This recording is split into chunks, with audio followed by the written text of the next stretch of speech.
Welcome to SR English Institute. This is R. Sharma. Today I am going to talk about voice. In this voice I am going to tell you the voice of imperative sentence. यानी आज मैं imperative sentence के voice को बताने जा रहा हूँ. तो ध्यान दें. First of all I would like to tell you the concept of imperative sentence. सबसे पहले मैं imperative sentence की concept को बताना चाहूँगा. तो imperative sentence always begins with V1 यानी first form of the verb. यानी इम्परेटिव सेंटेंस हमेशा वर्ब के पहले रूप से शुरू होता है यानी V1 से शुरू होता है. तो ऐसी स्थिति में ऐसे सेंटेंस को इम्परेटिव सेंटेंस कहा जाता है. Imperative sentence expresses order, advice, request, suggestion, command etcetera. यानी इम्परेटिव सेंटेंस से आदेश का बोध होता है, कमांड का बोध होता है यानी नियंत्रण का बोध होता है, रिक्वेस्ट यानी अनुरोध का बोध होता है, सजेशन यानी सुझाव का बोध होता है एक्सेट्रा. तो अब हम लोग बात करने जा रहे हैं इसके स्ट्रक्चर्स और एग्जाम्पल्स को. तो ध्यान दें कि मैंने पहले से ही इन प्रत्येक जितनी भी इम्परेटिव सेंटेंस के टाइप्स हैं उन सभी का एग्जाम्पल्स में बोर्ड स्क्रीन पर लिख दिया हूँ.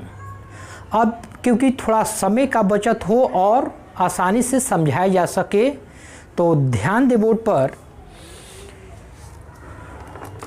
First of all I would like to tell you the concept of such sentence which express order और कमांड. यानी ऐसे इम्परेटिव सेंटेंस को कंसेप्ट को बताने जा रहा हूँ जिससे ऑर्डर और कमांड का बोध होता है.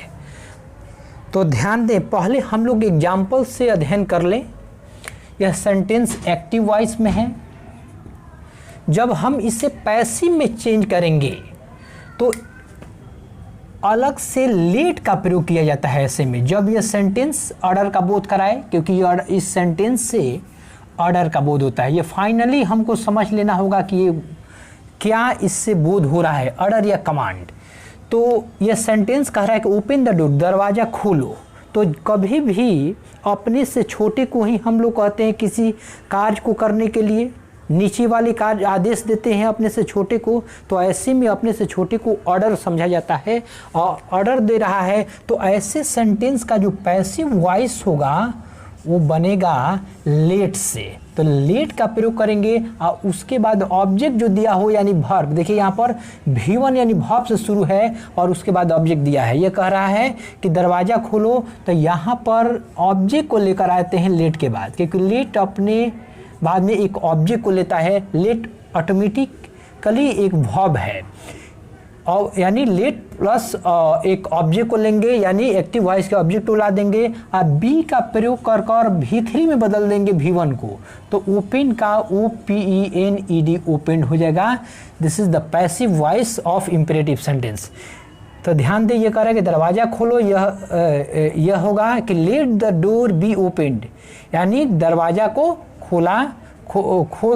खोल दो. इसका भी वही अर्थ होगा या खोल दिया जाए. तो इसका अब हम लोग स्ट्रक्चर को जाने. स्ट्रक्चर STRUCTUR स्ट्रक्चर इसका होगा कि V1 जब किसी यानी इम्परेटिव सेंटेंस में तो रहता ही है. तो V1 के बाद यदि कोई ऑब्जेक्ट हो तो ऐसे सेंटेंस यदि ऑर्डर का बोध कराए या कमांड का बोध कराए तो लेट से इससे सेंटेंस को पैसिव में बनाया जाता है. एक्टिव वॉइस का हुआ और पैसिव वॉइस को हम लोग लेट से बनाएंगे. तो लेट, उसके बाद ऑब्जेक्ट को यहाँ लेकर आते हैं, उसके बाद बी का प्रयोग कर और V3 में बदल देते हैं.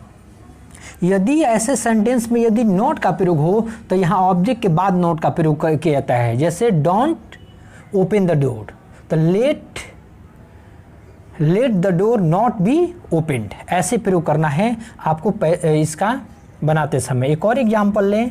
जैसे bring a glass of water, एक गिलास पानी लाओ. तो ये ऑब्जेक्ट के रूप में है. तो इसका पैसिव होगा late a glass of water B O P brought, bring का भीतरी BROUGST ब्रॉट होगा।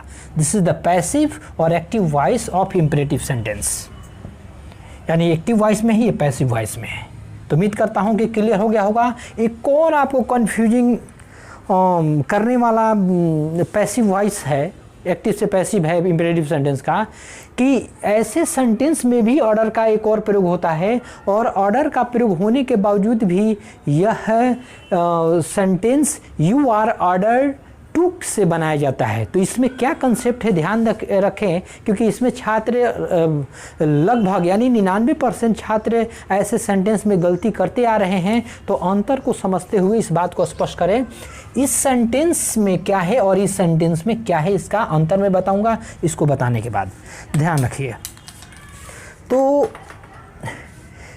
ऐसे सेंटेंस को हम लोग डायरेक्ट, ये भी ऑर्डर का बोध कर रहा है, ऑर्डर का बोध हो रहा है, गो देयर वहां जाओ, कम हियर यहां आओ, स्टैंड अप खड़ा हो जाओ,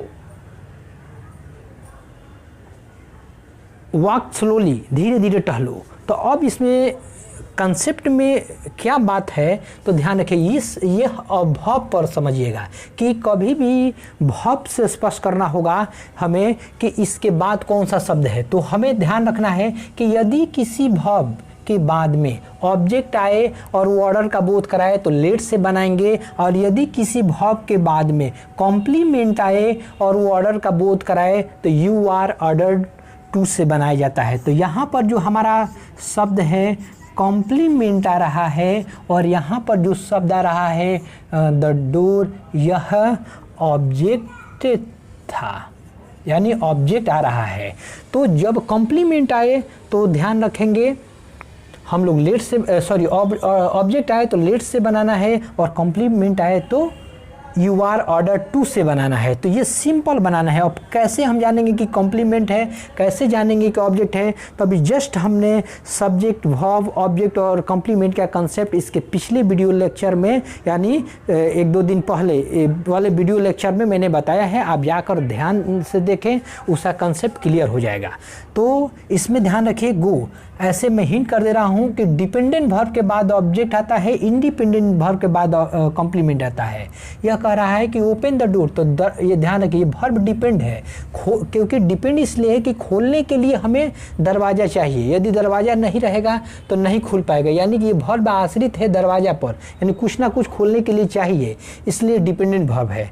इंडिपेंडेंट वर्ब कैसे हुआ, कह रहा है कि गो देयर वहाँ जाओ, यानी ये जाने के लिए किसी पर आश्रित नहीं है, यह प्लेस कोई उस पर डिपेंड नहीं है, इसलिए यह जाने में खुद व्यक्ति सक्षम है, वो नहीं भी कहे तो वो कहीं भी जा सकता है। लेकिन इसको यदि ओपन कहे खोलने के लिए, तो ये ध्यान रखें कि कुछ ना कुछ इसमें चाहिए, इसको जाने के लिए ये किसी पर आश्रित नहीं है, यदि हमें मन किया तो हम कहीं भी जा सकते हैं।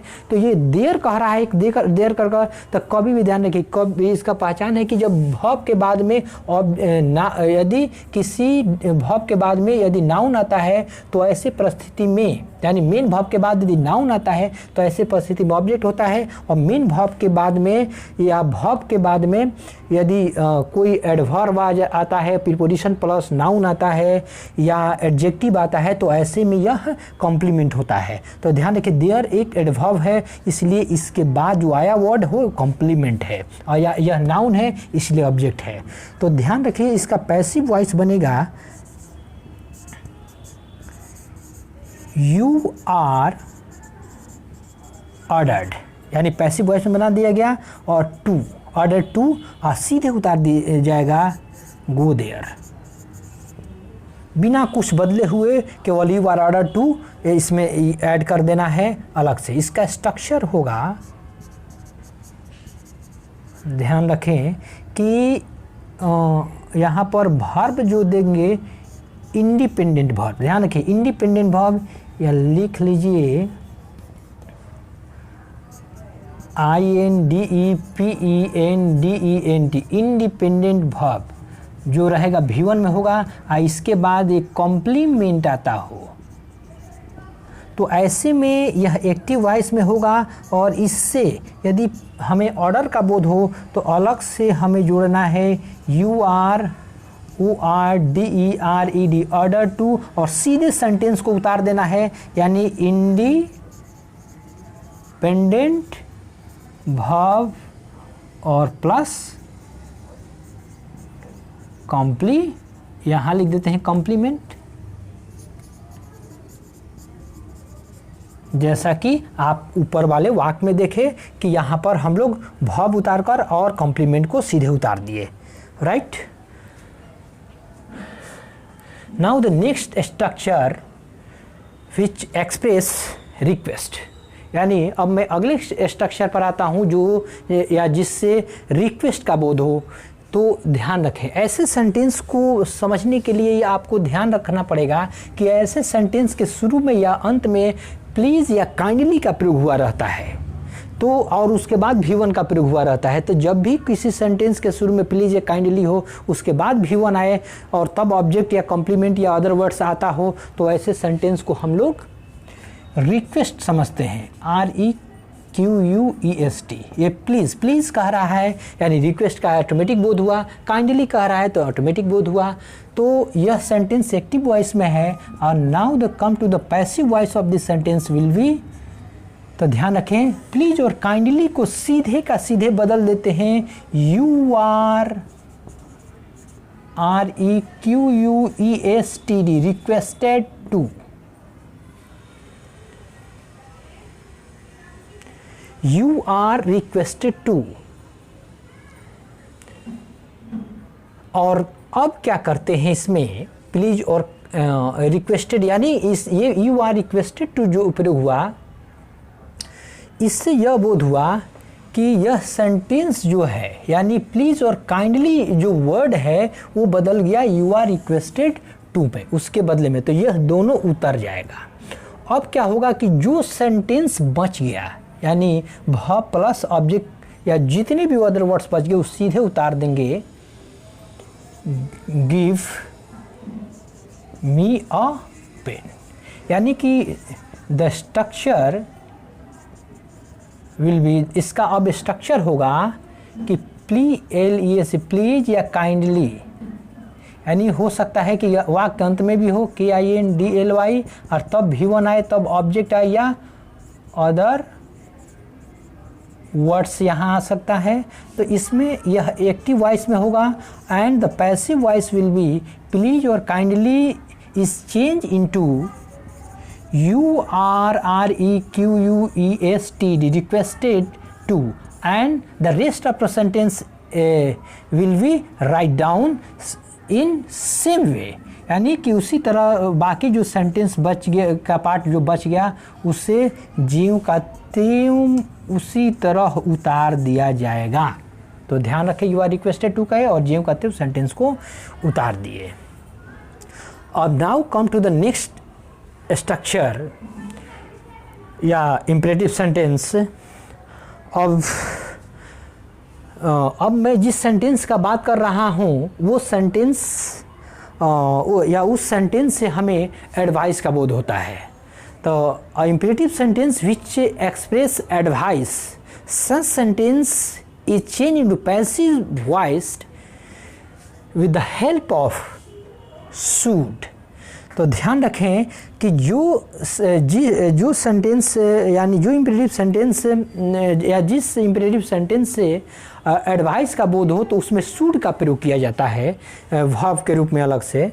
तो जैसे इसका हम लोग पहले हमने स्पष्ट करना है कि ये व्यक्त क्या कर रहा है, तो एडवाइस व्यक्त कर रहा है। जैसे हेल्प द पुअर, तो यहाँ पर हेल्प द पुअर कह रहा है कि गरीबों की मदद करो। तो ध्यान रखें कैसे ये समझेंगे कि यह है एडवाइस का बोध करा रहा है।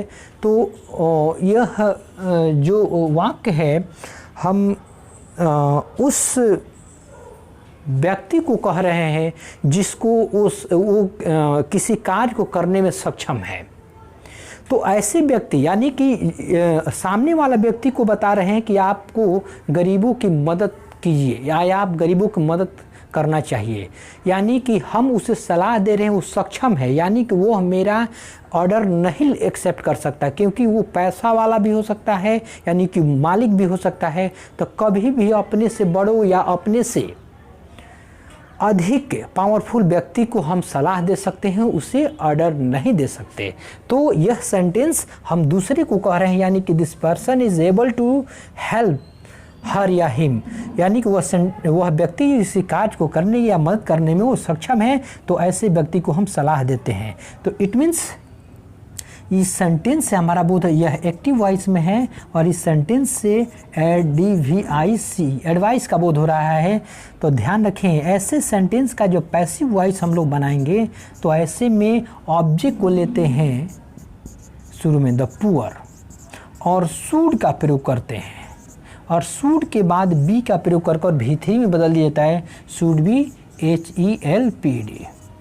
The poor should be helped, यानी गरीबों को मदद किया जाना चाहिए। तो अब ये इसका स्ट्रक्चर होगा STRUCTUR, स्ट्रक्चर होगा कि कभी भी V1 के बाद कोई नाउन आए, यानी ऑब्जेक्ट के रूप में कोई शब्द आए, तो ऐसे सेंटेंस को इम्परेटिव सेंटेंस कहा जाएगा। और इससे हमें देखना होगा कि क्या ये एडवाइस का बोध करा रहा है। तो जब एडवाइस का बोध कराए तभी आप ऐसे सेंटेंस के ऑब्जेक्ट को लेकर आएंगे शुरू में। तो ऑब्जेक्ट को लाएंगे तो इसको सब्जेक्ट में बदल देना होगा, और इसके बाद शुड का प्रयोग कर बी का प्रयोग कर देंगे और V3 में बदल देंगे उससे मेन वर्ब को। उसके बाद और यदि अदर वर्ड हो इसके बाद तो यहाँ देना है, नहीं हो तो वहीं तक समाप्त कर देना है। तो ये स्पष्ट हो गया होगा कि ध्यान रखें, help the poor verb plus, यानी V1 प्लस ऑब्जेक्ट इसमें भी है, V1 प्लस ऑब्जेक्ट इसमें भी है, V1 प्लस यह इसमें कॉम्प्लीमेंट है, यानी सभी के बाद कोई ना कोई वर्ब के बाद में कोई ना कोई शब्द आ रहा है। तो ऐसे परिस्थिति में हमें सब उस सेंटेंस को, इम्परेटिव सेंटेंस को स्पष्ट करना बहुत आवश्यक हो जाता है कि वो क्या व्यक्त कर रहा है, एडवाइस, सजेशन, कमांड, ऑर्डर। तो ये समझना बहुत ज़रूरी है, तभी आप बदल सकते हैं, अदरवाइज नहीं बदलेंगे, वो गलती होना ही है। Now come to the next structure. अब हम लोग जिस स्ट्रक्चर या सेंटेंस पर बात करने जा रहे हैं, तो वो ऐसा सेंटेंस या स्ट्रक्चर है जिससे सजेशन का बोध होता है। तो ऐसे सेंटेंस या स्ट्रक्चर को हम पैसिव वॉइस बनाते हैं, तो उसमें हम लोग इट इज़ सजेस्टेड डैट का प्रयोग कर बनाते हैं, या लेट का भी प्रयोग कर बनाते हैं। तो ध्यान रखिए, हम लोग ऐसे सेंटेंस को बनाने जा रहे हैं जिसका शुरुआत लेट से हो और उससे सजेशन का बोध हो। तो देखिए, let us discuss the matter, कह रहा है कि चले हम लोग मैटर को, यानी बातों को डिस्कस करें, यानी वार्तालाप करें। तो यानी कि हम लोगों के साथ हो रहा है बात, ये कोई आदेश देने की बात नहीं है, उस हमको भी करना है और जिसको कह रहे हैं उसको भी करना है। तो ऐसे परिस्थिति में यह सजेशन माना जाता है, और इसे हम 2 तरह से बना सकते हैं। तो यह, यानी इस सेंटेंस से सजेशन का बोध हुआ। तो ध्यान रखें, जब ऐसे सेंटेंस को बनाना हो पैसिव वॉइस में, तो लेट को लेट के ही जगह पर छोड़ दें, पहला तरीका बता रहे हैं, और उसके बाद ऑब्जेक्ट को लेकर आए द मैटर। उसके बाद यहाँ पर बी का प्रयोग कर भाव को V3 में बदल दें, तो बी और डिस्कस का हो जाएगा DISCUSSD, डिस्कस्ड। अब बाई का प्रयोग कर अस को अस में, यानी ऑब्जेक्टिव रूप में है ही, तो उसे कर सकते हैं, less the matter be discussed by us. तो ये पैसिव फॉर्म में हुआ। और इसे एक और तरीका से हम बना सकते हैं, ईट का प्रयोग कर eat is SUCCE suggested, SUGGESTED, it is suggested या suggested that। आप क्या करेंगे कि जो हमारा सब्जेक्ट, यानी कि लेट के बाद वाला वर्ड है, हम लेट के स्थान पर, लेट स्पष्ट कर रहा है कि ये सलाह है, तो उस लेट के बदले में इट इज़ सजेस्टेड डैट का प्रयोग कर दिया। अब क्या करेंगे, इसी को हम सब्जेक्टिव रूप में बदल देंगे, यानी ऑब्जेक्टिव केस में हो लेट के बाद वाला कोई नाउन या कोई प्रोनाउन तो उसे ऑब्जेक्टिव केस में बदल देंगे और उसके बाद शुड का प्रयोग करेंगे, शुड बी, और तब जाकर वर्ब का तीसरे रूप में बदल देंगे वर्ब को, मेन वर्ब को DISCUSSED, डिस्कस द मैटर। तो ध्यान दें कि ऐसे सेंटेंस को हम पैसिव वॉइस में बदल सकते हैं। इट मीन्स यदि स्ट्रक्चर की बात करें तो बहुत शॉर्ट में बताना चाहूँगा। स्ट्रक्चर इसका STRUCTUR। ध्यान दें कि कोई भी सेंटेंस यदि लेट से शुरू हो, उसके बाद कोई ऑब्जेक्ट आए, ऑब्जेक्ट के बाद V1 हो और कोई भी अदर वर्ड आए, other word OW other words आ जाए, तो ऐसे में हम इसे पैसिव वॉइस में जब बदलेंगे तो दो तरीक़ा से बदलेंगे। लेट को लेटे में करेंगे और यहाँ पर अदर वर्ड कहें या जो भी यहाँ पर अदर वर्ड के रूप में आए तो उसे यहाँ लेकर आएंगे। ये ऑब्जेक्ट के ही रूप में कोई शब्द आएगा तो अदर वर्ड को लेकर आएंगे। उसके बाद हमें बी का प्रयोग करना होगा। बी के बाद V3 मैंने V1 को V3 बदल देंगे। अब बाई का प्रयोग कर सब्जेक्ट को बाई का प्रयोग कर इस ऑब्जेक्ट को हम यहाँ पर रख देंगे, तो ऐसे भी बनेगा। और इसे दूसरा इसका तरीका है कि it is SUGGESTD, suggested that का प्रयोग कर दीजिए। ये वाला ही ऑब्जेक्ट को, यानी लेट के बाद वाले ऑब्जेक्ट को सब्जेक्ट में बदल दीजिए और उसके बाद शुड का प्रयोग कर दीजिए। और V1 है तो उसे बी का प्रयोग कर it is suggested that we should discuss. Sorry, यहाँ पर ध्यान रखिएगा, ये ऐसी परिस्थिति में V1 हुआ क्योंकि ध्यान रखें इट इज़ सजेस्टेड इज के बाद V3 हो गया फॉर्म का प्रयोग, यानी कि पैसिव वॉइस में इट के बाद इट इज़ सजेस्टेड बदल गया। तो अब दोबारा उस सेंटेंस में पैसिव में नहीं बदलेंगे, एक ही किसी सेंटेंस को पैसिव में बदला जाता है।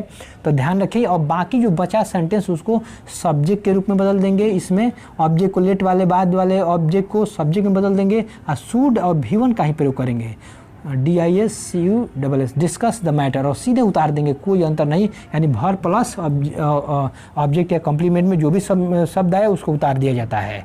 तो ध्यान रखिए, यहाँ भी हम लेट के बदले में इट इज़ सजेस्टेड डैट का प्रयोग किए और क्या किए, ऑब्जेक्ट को सब्जेक्ट बना दीजिए और शुड का प्रयोग किए। और शुड का प्रयोग करने के बाद में जो शब्द यहाँ बचा उसको हम सीधा ज्यों का त्यों उतार देंगे, V1 plus other words. Clear हो गया? फिर से समझिए कि लेट प्लस अस या कोई अन्य शब्द यहाँ पर ऑब्जेक्टिव फॉर्म में होना चाहिए, वह V1 प्लस अदर वर्ड्स आ जाए। तो इसे दो तरीक़ा से बनाएंगे यदि इसे सजेशन का बोध हो तो, लेट और प्लस में ऑब्जेक्ट को यानी कि इसके वर्ब के बाद वाले शब्द को लेकर आएंगे, अदर वर्ड्स को बी को यहाँ कर और V3 फॉर्म में यानी V3 फॉर्म में बदल देंगे मेन वर्ब को और उसके बाद बाई का प्रयोग कर ऑब्जेक्ट को ऑब्जेक्ट केस में ही रहने देंगे। उसके बाद दूसरा है लेट के स्थान पर इट इज़ सजेस्टेड का प्रयोग कर देंगे डैट का, और उसके बाद जो लेट के बाद अस आया है उसे हम लोग सब्जेक्टिव फॉर्म में बदल देंगे। तो ये अस का वी हो गया और उसमें शुड का प्रयोग करेंगे क्योंकि सलाह शुड से भी व्यक्त होता है। तो शुड प्लस V1 में ही रहने देंगे जो वो वर्ब है, बाकी सेंटेंस को उतार देंगे। यानी कि शुड के प्रयोग कर सब्जेक्ट बना करके इसको और शुड का प्रयोग कर बाकी जो बचा हुआ शब्द है उसको उतार देंगे। तो डिस्कस द मैटर बचा है तो उतार दिए, वही आपका पैसिव वॉइस में यहाँ दिखा। अब now come to the last structure of imperative sentence as indirect narration, या कह सकते हैं कि when imperative sentence used in indirect narration, तो such sentence is changed into passive voice like this। यानी कि जब ये imperative sentence का प्रयोग indirect narration में किया गया हो या दिया हो तो उसे इस तरह से चेंज करते हैं जैसा मैं दिखाने जा रहा हूँ। तो ध्यान रखिए, इसको बनाने का कंसेप्ट यही है कि जो भी पहला स्टार्टिंग में सेंटेंस है उसे हम बदल देते हैं नियमानुसार। अब बाकी जो सेंटेंस बच गया उसे ज्यों का त्यों छोड़ दिया जाता है, यानी वहीं उतार दिया जाता है। तो ध्यान रखें इम्परेटिव सेंटेंस अब कहा जाए तो है कहाँ, मैंने पहले ही बताया कि imperative sentence always begins with V1, कि इम्परेटिव सेंटेंस हमेशा V1 से शुरू होता है। तो हम देखें तो ये तो सब्जेक्ट वर्ब ऑब्जेक्ट से शुरू हो गया। तो यहाँ देखिए जब हम इनडायरेक्ट नरेशन बनाते हैं तो सब्जेक्ट वर्ब ऑब्जेक्ट का प्रयोग करने के बाद में एक सेंटेंस को ज्वाइन करते हैं, जो वो आपका होता है रिपोर्टेड स्पीच में। तो रिपोर्टेड स्पीच को हम लोग रिपोर्टिंग स्पीच में ज्वाइन करते हैं। तो रिपोर्टेड स्पीच में ही इनडायरेक्ट इम्परेटिव सेंटेंस दिया होता है। तो देखिए यहाँ take medicine in time, V1 के रूप में टेक मेडिसिन इन टाइम। और ऐसे सेंटेंस को जब हम असर्टिव सेंटेंस में बदलते हैं तो उसमें टू का प्रयोग किया जाता है। ऐसा आपको नरेशन में कंसेप्ट को क्लियर कराया जाएगा। यहाँ इतना ही जान लीजिए कि हमारा इम्परेटिव सेंटेंस यहाँ पर है, यानी कि यह नरेशन का वाक्य है। तो नरेशन को यानी यह एक्टिव वॉइस में दिया है, तो इसे पैसिव वॉइस में बदलते समय हम पहले सेंटेंस को यानी कि रिपोर्टेड स्पीच वाले सेंटेंस को ही हम लोग बदलते हैं, बाकी उसके बाद इम्परेटिव सेंटेंस को ज्यों का त्यों उतार देते हैं। तो यहाँ पर क्या करेंगे, यहाँ पर हमारा ऑब्जेक्ट है तो इसको सब्जेक्ट बनाएंगे, हर को सी कर देंगे। और यहाँ एडवाइस वर्ब को ध्यान रखें, वर्ब V2 फॉर्म में है तो V2 is change into was plus V3। तो यहाँ वॉज वर्ब में बदल जाता है। तो C is in singular number, so the verb is use was in singular number, इसलिए वर्ब को वॉज के रूप में सिंगुलर नंबर में प्रयोग किया गया। तो वॉज और एडवाइस को ADVICED, एडवाइस ADVIC नहीं होगा, यहाँ पर ACD, सी होता है तो नाउन होता है ADVIC और ADVIAC होता है तो वर्ब होता है। तो एडवाइस्ड हो गया, यहाँ पर सी वॉज एडवाइस्ड। और ध्यान रखिए कि यहाँ पर आपको द डॉक्टर देना कोई ज़रूरी नहीं है, आप चाहेंगे तो दे सकते हैं या छिपा भी सकते हैं, बाई द डॉक्टर। ऐसे डॉक्टर हो DOCTOR, ऐसे यहाँ देना जरूरी नहीं है, क्योंकि आगे हमारा मेडिसिन से रिलेटेड बात है। तो ये ऑलरेडी स्पष्ट हो गया कि कोई ना कोई मेडिसिन को प्रिस्क्राइब करने के लिए या बताने के लिए, सलाह देने के लिए कोई ना कोई डॉक्टर ही होगा जब मेडिसिन की बात हो रही है। तो इसलिए इसमें सेंस ही छिपा होता है कि doctor already is involve in this sentence. तो यहाँ क्या करेंगे, टू, बाकी उतार देंगे, to take MEDICINE medicine in time. This is the passive voice of imperative sentence of indirect narration। तो ध्यान रखिए इसका स्ट्रक्चर यदि चाहूँ बताना है STRUCTURE, तो सब्जेक्ट के बाद रिपोर्टेड स्पीच की बात कर रहा हूँ तो इसमें वर्ब होता है, वर्ब के बाद में ऑब्जेक्ट का प्रयोग होता है, 2 + V1 प्लस कोई ऑब्जेक्ट का प्रयोग हुआ रहता है। तो ये इम्परेटिव सेंटेंस है, ये हमारा रिपोर्टेड स्पीच हुआ, यानी ये रिपोर्टेड स्पीच हुआ, ये रिपोर्टिंग स्पीच हुआ, ये रिपोर्टेड स्पीच हुआ। तो अब इसे बदलने के लिए हम इसी को ऑब्जेक्ट को लेकर आएंगे तो सब्जेक्ट बन जाएगा, और वर्ब को हमारे टेंस के अनुसार यूडी वर्ब का प्रयोग करेंगे और V3 में बदल देंगे।